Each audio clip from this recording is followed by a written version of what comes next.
Bismillahirrahmanirrahim. Baik, eh, pada pertemuan kali ini kita melanjutkan ya dari materi berkaitan dengan pengantar fintech kemarin.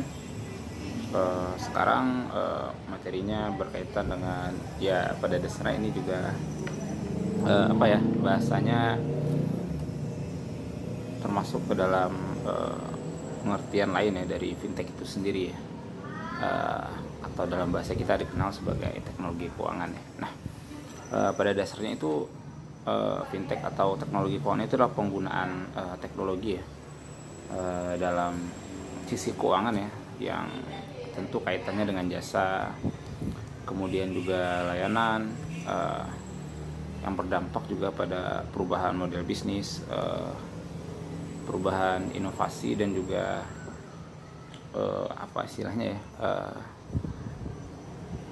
berefek ya pada keandalan dan perubahan sistem pembayaran ya. Jadi jika dahulu batasan dari sistem keuangan ini hanya sebatas kepada pola biasa, adanya teknologi menyebabkan terjadinya perubahan beberapa cara ya dalam baik itu model bisnisnya, metode pembayarannya, ataupun layanannya.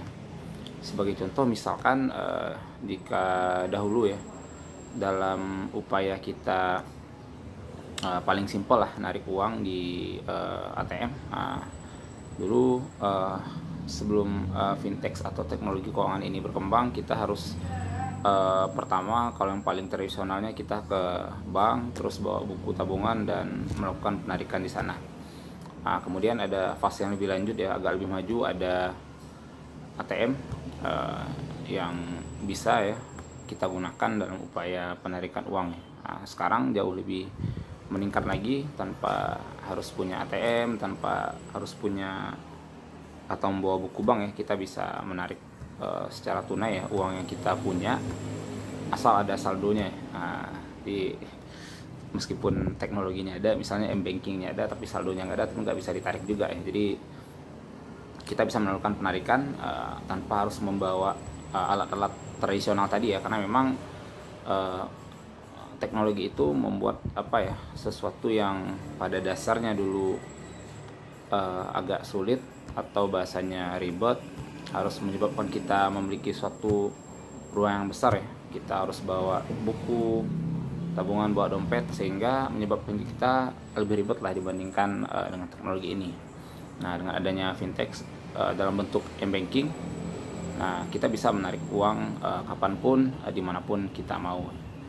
Nah ya, itu salah satu bentuk perubahan dari bagaimana perkembangan dari fintech ini ada. Kemudian dalam metode pembayaran misalkan, nah jika dulu sebelum adanya m-banking ini berkembang ya, dalam arti m-banking bekerja sama misalkan dengan e-commerce atau merchant-merchant lain ya. Dulu saat kita harus membayar sesuatu, kita harus ke banknya ya. Seperti tadi misalkan yang paling tradisionalnya, kita datang ke teller, lalu tuliskan ya kebutuhan kita pada lembar pembayaran, misalkan harus membayar uang kuliah contohnya misalkan, atau bayar apalah gitu. Kita datang, nanti akan dieksekusi oleh tellernya. Atau meningkat lagi lebih baik ya dengan adanya ATM, asalkan tujuannya aja rekening yang dituju apa, bisa sekarang bermodal m-banking juga ya. Kita bisa langsung di tempat dimanapun dengan saldo yang kita punya, asalkan gampang, asalkan ada ya, maka itu bisa menjadi pembedanya gitu. Nah, kemudian juga perubahan pada model bisnis. Jika dulu ya dalam artian kita saat ingin bertransaksi jual beli, maka kita harus hadir ya di pasar-pasar yang sifatnya fisik. Misalkan seseorang yang punya jualan atau barang yang akan dia beli itu adalah berupa tas, kemudian berupa baju, celana dan lain-lain, maka untuk bisa melaksanakan transaksi terjadi jual beli antara konsumen dan produsen, kita harus menuju pasar fisik ya, misalkan pasar-pasar tradisional, atau mungkin yang agak lebih modern, pasar-pasar yang ada di mall ya. Nah, Kalau misalkan di Kota Padang ada Ramayana, kemudian ada Transmart dan lain-lain gitu. Nah, sekarang tanpa adanya pasar fisik ya, kita tetap bisa bertransaksi ya. Bahkan ya jika yang dulu kita harus berusaha ya untuk ke tempatnya, sekarang barang itu yang datang ke kita gitu ya. Jadi dengan adanya pola-pola e-commerce salah satunya, atau jual beli langsung dengan media sosial, misalkan melalui kontak WA, nah, kita bisa bertransaksi langsung dengan orang yang punya barangnya ya. Tentu kalau dari segi amanan lebih aman misalkan dengan kita menggunakan kerjasama dengan e-commerce ya, karena lebih aman dalam artian di sana juga sudah ada track recordnya ya. Biasanya kalau kita akan membeli sesuatu, tentu kita lihat sudah berapa sih yang terjual, kemudian feedback atau respon dari orang-orang yang pernah menggunakan e-commerce ini seperti apa ya, sehingga kepercayaannya atau bahasanya keamanannya lebih bagus. Kalau misalkan kita bertransaksi secara personal ya, misalkan ada mungkin info dari status WhatsApp yang sifatnya pribadi ya, nah jika mungkin orang yang menjual itu merupakan orang yang cukup kita kenal, barangkali mungkin keamanannya bisa terjamin. Tapi kalau misalkan ternyata orangnya bukan yang kita kenal, bisa jadi setelah kita setorkan uang gitu ya, ternyata nggak kejadian gitu. Nah, jadi hal ini merupakan salah satu bentuk ya perubahan dari pola transaksi ekonomi yang dulu sifatnya masih tradisional, sekarang sudah berkembang menjadi model yang ya tanpa harus ada aspek fisik bisa dilakukan gitu. Atau dalam pola hal lain ya, misalkan dalam urunan dana crowdfunding ya, sekarang kita bisa misalkan yang terjadi ya, kayak kita bisa dan lain-lain ya, misalkan ada orang-orang yang memang mengalami musibah, atau mungkin ada orang-orang yang mungkin yang harus diapresiasi secara lebih, tetapi tidak ada yang memberikan apresiasi. Kemudian ada orang-orang yang berinisiasi untuk mengumpulkan dana bagi orang tersebut. Nah, melalui platform tadi misalkan kita bisa, nanti setiap orang yang berkeinginan ya untuk membantu orang tersebut bisa ya mengirimkan dananya ya, tergantung berapa yang dia punya. Nah, kemudian nanti dari platform ini akan memberikannya kepada orang yang membutuhkan. Jadi ada perubahan yang sangat signifikan ya, bahwa sekarang untuk bisa bertransaksi baik itu tadi secara ekonomis ya, atau berbuat sosial ya, bahwa kita ingin urungan dana membantu orang-orang, baik itu yang sifatnya sosial atau membantu perkembangan bisnis, bisa dilakukan dengan adanya perkembangan teknologi tadi. Atau misalkan yang lebih canggih sekarang, saat kita misalkan membutuhkan pinjaman, jika tradisionalnya kita harus pergi ke bank dengan pola-pola biasa, datang ke bank, ngisi formulir dan ya macam-macam ya. Karena kan kalau bank yang tradisionalnya ya, tentu kebanyakan orang-orang yang akan mengajukan pembiayaan itu lebih jelimet ya. Nah, pasti mereka menerapkan 5C misalkan ya. Nah, ini kapitalnya gimana nih, kemudian kondisinya gimana nih, kemudian kolateralnya gimana nih, nah kapasitinya gimana nih, cocok atau enggak sih. Nah, tapi sekarang fintech berbasis teknologi ya, yang pinjaman online, sekarang kita bisa mengakses itu tanpa harus ya ribet secara administrasi, tapi tentu harus menjaga kehati-hatian, karena tidak jarang juga ada fintech yang bodong ya, yang ilegal, yang bahkan bisa dikatakan ya publikasi mereka jauh lebih gencar dibandingkan fintech yang formal atau legal ya. Nah, itu yang harus dihati-hatikan ya. Karena kenapa? Banyak orang yang mungkin terjerumus karena prosesnya yang sangat mudah, mungkin barangkali karena hanya bermodal KTP, kemudian mendapatkan pinjaman dengan tenor berapapun ya, misalkan dari 1 juta, tapi mereka meminta ya misalkan pola bunga yang tinggi. Nah, karena mungkin kita butuh, karena nggak mikir langsung, dan ternyata membayarnya kesusahan, nanti pengembaliannya akan susah untuk dikembalikan. Karena kenapa? Bunganya biasanya akan besar dan berlipat-lipat. Nah, itu baru satu efek buruknya. Efek lainnya, mereka akan melakukan teror yang sifatnya teror psikologis ya. Nah, jadi mereka akan menghubungi orang-orang yang ada di kontak kita, menyatakan bahwa kita orang yang lari dari hutang lah misalkan, yang itu pada dasarnya bisa menjadi beban psikologis yang luar biasa ya. Menambah pekerjaan kita, yang pertama sudah hutangnya belum selesai, kemudian ada beban psikologis karena orang-orang ini dengan gampangnya memberitahukan masalah kita kepada orang lain. Nah, jadi perubahan ini juga merupakan bentuk dari perkembangan dari adanya fintech. Nah, jadi juga di pengertian bahwa efek dari perubahan ini bukan hanya ada perubahan model, tapi juga terjadi perubahan kelancaran dalam sistem pembayaran. Bisa kita bayangkan lah, maksudnya dibayangkan adalah teknologi ini membuat pembayaran menjadi lebih cepat. Nah, otomatis efeknya juga menyebabkan valuasinya secara kuantitas menjadi jauh lebih besar dibandingkan pola-pola lama terlebih dahulu gitu ya. Nah, apalagi dengan model-model e-commerce yang ada, karena kan mereka nggak harus memakai gudang ya sebagai stok ya. Kebanyakan e-commerce itu mempertemukan, misalkan kayak Bukalapak atau Tokopedia, mempertemukan orang-orang yang punya barang yang bisa dijual, sehingga mereka nggak perlu menyiapkan gudang ya, sehingga biaya sewa yang besar itu bisa mereka alihkan. Nah, bentuk pengalihannya misalkan biasanya ada promo-promo gratis ongkir atau harga yang jauh agak di bawah dibandingkan harga-harga yang ada di pasaran. Misalkan sepatu yang ada di Padang ya, kalau kita beli secara langsung ke tempat, jika kita lihat kita bandingkan dengan yang ada di e-commerce, itu biasanya punya perbedaan harga yang cukup luar biasa gitu. Nah, jadi pola-pola ini yang membuat perkembangan valuasi perusahaan dan pola transaksinya berubah, yang ya membuat orang lebih tertarik untuk bisa masuk ke dalam ranah ini. Nah, walaupun memang ya dalam kaitannya berkaitan dengan transaksi ekonomi yang ya paling banter kan e-commerce ini ya. Nah, sekarang juga mulai ada sedikit problem yang ya barangkali itu balik lagi ke istilahnya literasi atau pengetahuan konsumennya. Nah, sekarang kan marak ya dalam upaya menarik konsumen yang dilakukan oleh pihak e-commerce ya.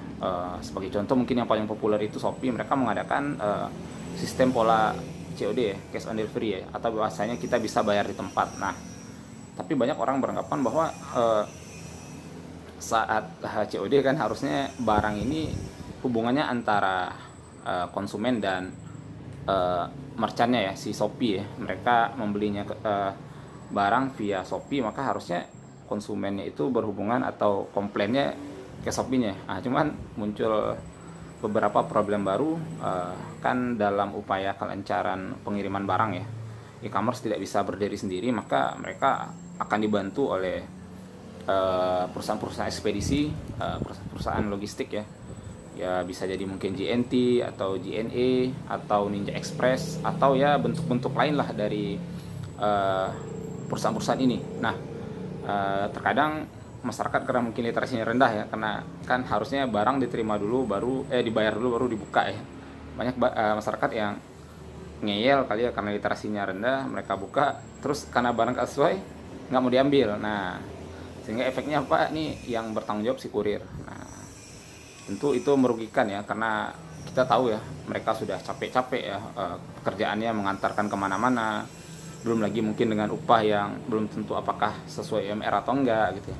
Nah, malah mendapatkan omelan dari konsumen yang pada dasarnya kadang masih banyak yang nggak memahami. Mereka beranggapan bahwa kurir ini adalah penjualnya gitu, sehingga kalau barang nggak cocok tanggung jawab si kurir. Nah, itu menjadi beberapa kendala ya. Jadi meskipun istilahnya fintech ini merupakan kebaikan ya, adanya perubahan pola dari baik itu dari model sistemnya dalam upaya kelancaran bisnis dan pembayaran, akan tetapi tentu juga harus dibarengi dengan literasi yang semakin baik ya, sehingga tadi ya misalkan bagaimana sistem pembelian dan di e-commerce harus dipahami, kemudian juga pada saat kita bertransaksi atau menggunakan jasa pinjol misalkan pinjaman online, kita harus mengecek dulu nih fintechnya legal atau enggak. Nah, kalau misalkan legal, sesuaikan lah, misalkan kita hanya butuh 1 juta atau 2 juta, jangan dipaksakan harus mengambil 4 juta, 5 juta, 6 juta yang menyebabkan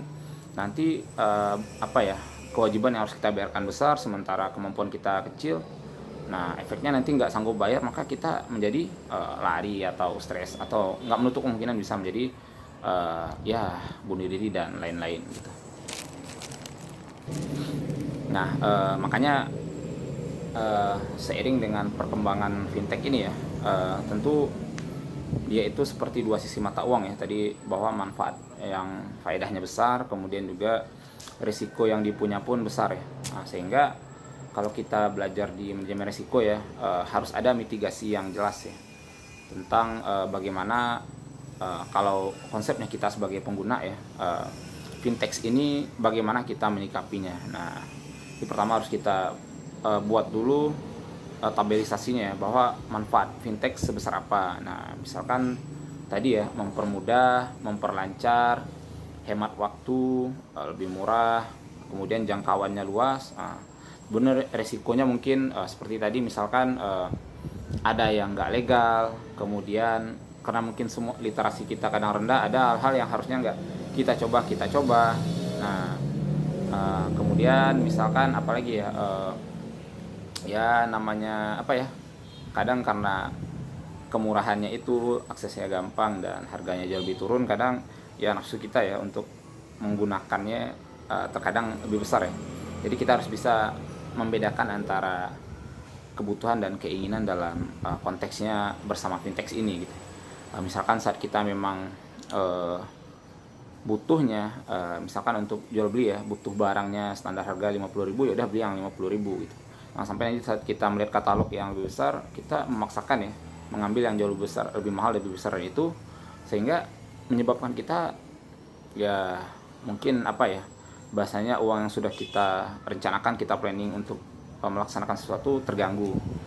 Nah, atau hal lain ya, karena misalkan kita butuhnya 1 juta, kita ngambil pinjaman tenor yang lain-lain ya. Nah, akhirnya yang dari awalnya kita need-nya itu berapa, berubah jadi want. Nah, karena kan di dalam konsep Islam kita harus bisa membedakan antara need dan want ya, antara kebutuhan dan keinginan.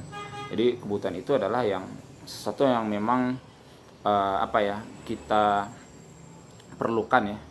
Jadi misalkan konsepnya kayak kita makan pagi ya, kita butuh makan. Nah, jadi kita cukup makan misalkan dengan telur ditambah nasi, itu sudah memenuhi kebutuhan kita. Nah, tetapi misalkan kita makan daging, misalkan makan steak ya, itu udah berubah jadi want.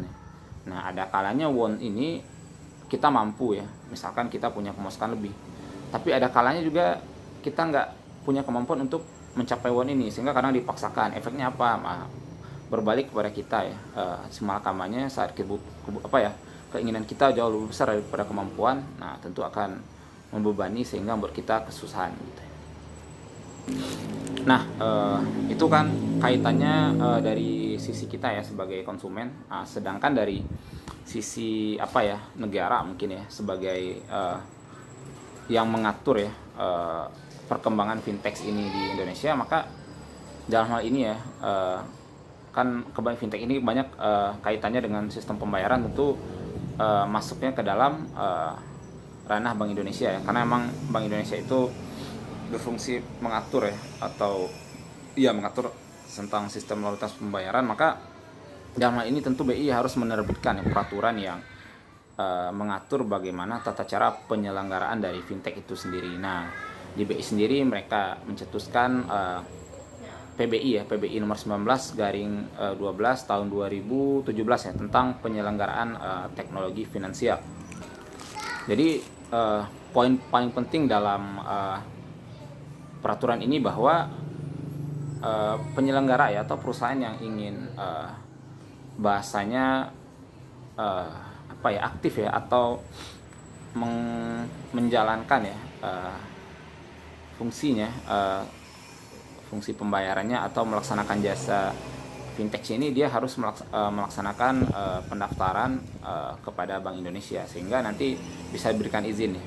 Nah, dalam PB ini juga diatur tentang regulatory sandbox ya. Nah, jadi tadi kan bahwa setiap fintech ya, atau penyelenggara yang ingin bahasanya dilegalkan ya, mereka harus mendaftarkan diri kepada Bank Indonesia. Nah, dalam upaya pendaftaran ini dan dalam istilahnya screening ya, sampai mereka bisa dilegalkan, mereka juga harus melewati proses yang namanya regulatory sandbox ya. Jadi proses ini sama sih kayak istilahnya uji kepatutan lah. Jadi uji kepatutan kepada fintech yang akan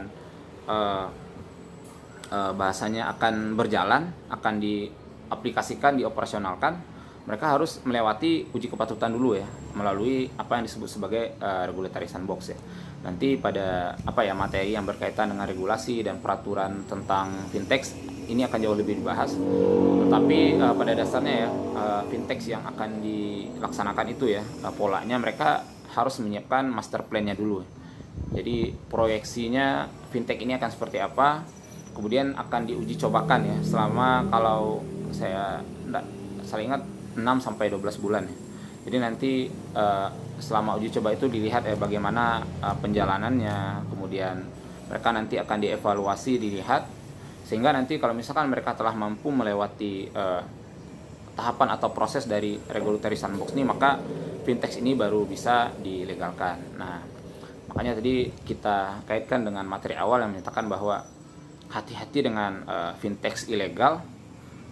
Karena memang itu tadi, fintech ilegal tidak akan melewati proses yang cukup rumit seperti fintech legal ya, yang mana mereka sebelum dilegalkan mereka harus melewati proses regulatory sandbox, yang itu istilahnya memberikan jaminan ketenangan kepada konsumen ya, bahwa ini fintech legal dan mereka emang terdaftar ya dan diawasi oleh BI. Sementara fintech non ilegal yang mungkin sering kita temukan ya publikasinya atau ajakan-ajakan untuk ikutnya di handphone kita ya sering tuh butuh dana cepat ya, cukup KTP, hubungi nomor ini ya. Nah, itu mereka berisiko ya karena mereka nggak lewat uji kepatutan. Nah, sehingga harus menjadi perhatian bagi kita ya, jangan sampai nanti karena ya terdesak butuh kita coba, akhirnya si malakamannya kepada kita. Karena kan banyak kasus ya orang-orang yang pertama sengaja meminjam di pinjaman di fintech yang pinjol tidak legal itu, saat mereka nggak mampu diteror, akhirnya panik, lapor polisi, bilang saya cuma minjam sedikit, ternyata bunganya berlipat, nggak mampu, aneh-aneh. Ada juga emang orang-orang yang pada dasarnya mereka nggak pernah menggunakan, tetapi karena kehebatan ya dari pihak pinjol non legal ini, jadi orang ini seolah-olah kayak kena gitu. Jadi ada satu kasus ya, ini juga mahasiswa UIN juga, mahasiswa Febi, dia di bahasanya di WA lah ya, diberikan pesan oleh seseorang yang mengaku dari sebuah pinjol online lah yang sifatnya non legal. Dia bilang bahwa saudara punya hutang segini, nah silakan dicek di web ini. Nah jadi awalnya nih mahasiswa nggak pernah ngecek ya, tapi karena keseringan ya, dia emang kan sama kayak kita menanamkan bahasanya, menanamkan kayak paham ya, atau memindahkan pengaruh kita pada orang lain, kan ada namanya the law of repetition ya. Jadi sesuatu yang berulang-ulang itu dia satu ketika akan membuat kita ingat ya.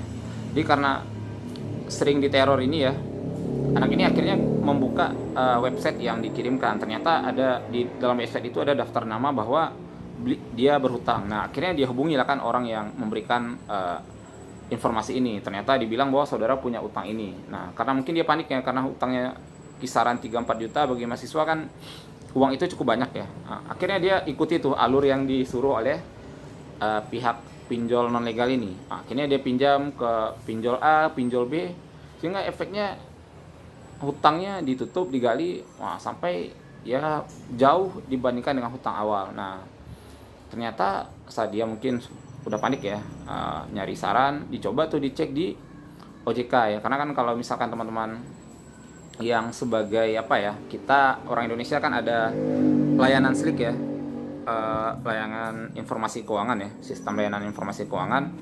Jadi kita bisa ngecek tuh kita punya utang atau enggak ya, yang formal ya, yang normal. Tapi kalau utang ke teman, misalnya kalau saudara itu punya teman di kelas ya, utang 10.000, 100.000 itu nggak kecek di SLIK. Tapi utang formal yang maksudnya misalkan kita ngutang di bank, ngutang di leasing ya, itu bisa dibaca oleh SLIK. Nah saat dia ngecek di SLIK ternyata namanya bersih, itu nggak ada hutang di data SLIK. Nah ternyata itu tadi karena kelihayan dari si pinjol non legal ini, akhirnya dia dirugikan. Nah kemudian dari pinjaman non legal ini itu meskipun mereka menagih, secara hukum mereka nggak bisa bahasanya memaksa ya, karena kenapa, emang mereka nggak terdaftar kan di BI. Nah, jadi penting itu untuk bahasanya, literasi kita tentang fintech itu harus ditingkatkan ya, bahwa fintech yang bisa kita gunakan dan kasarnya mampu memaksa kita kalau memang kita menggunakannya hanya adalah fintech yang legal saja gitu.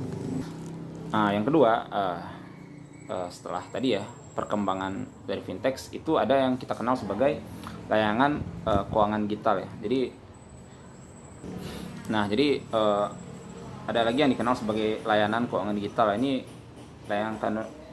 layanan keuangan digital ini adalah bahasanya kegiatan pelayanan jasa pembayaran yang bisa diakses ya melalui web atau seluler, yang mana itu dilaksanakan oleh pihak ketiga ya. Pihak ketiga ini dalam hal ini adalah bukan lembaga bank, bukan perusahaan, tapi pihak-pihak lain yang pada dasarnya mereka diberikan kepercayaan ya, atau istilahnya kompetensi untuk bisa melaksanakan ini. Nah, mungkin kalau secara sederhananya ya, atau yang real ya, mungkin kita sering nampak itu kayak Briling. Nah, jadi kan Briling itu kan dia bukan pegawai bank ya, tetapi orang-orang yang pada dasarnya istilahnya berhubungan dengan BRI lah, punya kemampuan, karena pasti salah satu syarat kemampuan itu punya modal ya. Nanti orang-orang ini di Briling ini kita bisa nanti transfer uang, narik uang ya. Biasanya itu dilaksanakan pada kayak warung ya, atau orang-orang yang memang punya kekuatan modal. Jadi tentu tujuan dari adanya LKD ini, layanan keuangan digital, itu adalah untuk memberikan layanan inklusi keuangan ya. Maksudnya adalah apa? Bahwa sekarang keuangan ini bisa diakses di mana saja, kapan saja, oleh siapa saja. Nah, jadi misalkan tadi ya, kalau kita memahami fintech itu sebagai bagaimana perkembangan teknologi ini bisa mengakselerasi dengan berbagai macam bentuknya, variasinya, dan kemudahannya. Nah, LKD ini adalah bentuk transformasi untuk mempercepat kemudahan-kemudahan itu, dengan bagaimana memberikan kesempatan kepada orang-orang yang pada dasarnya atau pihak-pihak yang pada dasarnya bukan termasuk ke dalam lingkup pegawai resmi ya, atau orang-orang yang memang resmi berada pada tatanan layanan keuangan secara umum, tapi orang-orang ini adalah orang yang diberikan kepercayaan berdasarkan untuk kriteria yang sesuai, sebagai upaya untuk inklusi keuangan kepada masyarakat ya, mempermudah layanan keuangan dan tentu meningkatkan volume kuantitas transaksi yang ada pada masyarakat gitu ya. Nah, memang bisa dirasakan sih perkembangan dari adanya layanan keuangan digital ini sangat membantu sekali ya. Dulu pernah waktu saya KKN di daerah Panti Timur, nah itu karena ATM di desa-desanya nggak ada, tentu untuk narik uang butuh apa ya, yang seperti ini. Nah, saat itu dari Briling tuh mereka narik 1 juta, 2 juta, 3 juta. Nah, andai kan LKD ini bahasanya nggak digalakkan, tentu akan mempersusah ya bagi masyarakat ya. Misalkan kalau mereka jauh, mereka harus pergi ke bank, misalkan ngambil uang dalam jumlah cukup banyak, ya tentu nanti ada risiko lagi.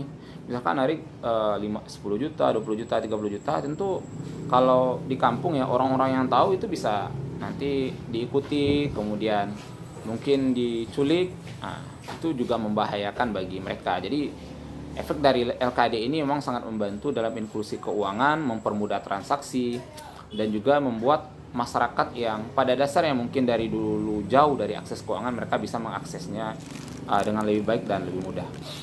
Selain itu juga ini LKD ini juga sebagai bentuk ya, bagaimana upaya pemerintah untuk menyalurkan dananya. Jadi ada dana-dana yang ada, kadang juga akses penyalurannya juga menggunakan LKD ini ya. Nah, tentu sebagai tadi ya, selain sebagai untuk inklusi keuangan, juga membantu penyaluran dari proses-proses program pemerintah, misalkan dari bansos atau program-program lainnya. Nah, selain itu beberapa hal yang bisa dilakukan ya, yang standar yang bisa dilakukan oleh orang-orang yang LKD ini sebagai layanan keuangan digital ini, mereka bisa melaksanakan kegiatan store tunai, tarik, ataupun transfer gitu. Jadi memang sangat membantu sekali ya. Nah, jadi sebenarnya sebagai teknologi finansial ini sebagai awalan ya, karena nanti akan ada lanjutan tentang evolusinya dan lain-lain ya. bahwa kita harus memahami bahwa memang teknologi finansial ini adalah satu yang memang pasti ya, jelas karena berkembangnya tentu akan menyebabkan terjadi perubahan modelnya, caranya, sistemnya, yang memang tujuannya untuk membantu kelancaran sistem pembayaran dalam upaya peningkatan perekonomian. Nah, tentu manfaatnya banyak ya, dan juga risikonya banyak. Nah, itu bisa dimitigasi tergantung dari mana sisi kitanya. Dari sisi konsumen tentu harus kita meningkatkan literasinya, pengetahuan kita tentang bagaimana fintech yang baik dan nggak baik. Kemudian tentang kebutuhan dan want, jangan sampai kita nggak butuh tapi asal ingin. Nah, dari sisi pemerintah tentu mereka juga menyiapkan ya, salah satunya itu BI ya, sebagai pengawas sistem pembayaran yang di Indonesia gitu ya. Mereka mencetuskan PBI 1912-2017 tentang penyelenggaraan teknologi finansial, yang mengatur tentang bahwa salah satunya fintech yang akan beroperasi itu dia harus mendaftar dulu melalui Bank Indonesia dan harus melewati uji kepatutan ya, atau uji kelayakan yang dikenal sebagai istilahnya regulatory sandbox. Nah, kemudian lanjutan ya, atau istilahnya turunan lain dari adanya Techfin itu adalah semakin berkembangnya LKD, layanan keuangan digital ya. Layanan keuangan digital ini sendiri adalah orang-orang yang diberikan kepercayaan ya, atau bahasanya pihak ketiga untuk melaksanakan transaksi-transaksi keuangan. Misalkan transaksi simpel seperti store tunai, tarik tunai ataupun transfer. Itu upayanya adalah untuk membantu inklusi keuangan ya, agar masyarakat yang nggak unbankable atau istilahnya nggak terjamah oleh bank bisa tertarik, bisa terjamah dan mempermudah perekonomian. Dalam konteks lain juga mereka merupakan pembantu ya, atau agen-agen pelaksana dari bantuan-bantuan pemerintah ya. Jadi apa-apa yang pemerintah punya mereka bisa dilibatkan melalui LKD. Nah, jadi bisa dibayangkan bahwa fintech memang sudah sangat berkembang dan menjamah di Indonesia dan membantu berbagai macam hal, tentu dengan banyak problem juga yang saya yakin teman-teman juga mungkin mengalami problem lainnya. Dan layanan-layanan yang ada termasuk layanan keuangan digital itu merupakan bentuk ya optimalisasi agar semua orang yang ada di Indonesia itu bisa terjamah oleh jasa keuangan gitu. Nah, itu teman-teman untuk istilahnya mungkin tambahan materi ya dari materi hari ini. Terima kasih ya atas perhatiannya. Ucapkan maaf jika ada kekurangan. Assalamualaikum warahmatullahi wabarakatuh.